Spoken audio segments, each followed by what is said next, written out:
görkəmcə az, mahiyyətcə çox olan bir şeyə bərəkət deyirlər. Ola bilər, o el arasında belə bir aforizm, deyim var, söz var.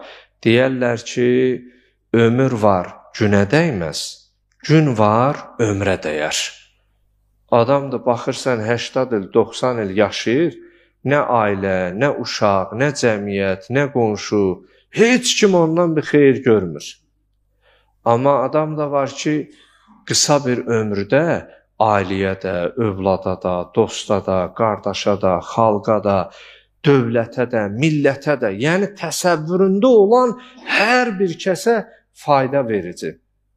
Allah bizim cümlə şəhidlərimizə rəhmət eləsin. Bunun bariz nümunələri bizim istər 1-ci Qarabağ müharibəsi dönəmində, istər aprel döyüşlərində, Tovuz hadisələrində, böyük zəfərimiz, qələbəmiz, şanlı hərb tarixində 44 günlük müharibə dönəmində 18 yaşında, hətta 2 aylıq, 3 aylıq hərbi vəzifəsini yerinə yetirən cavan, igid cəsurlarımız məhz elə bunun bariz nümunəsidir ki, qısa bir ömürdə böyük, bərəkətli bir işə imza atmaq.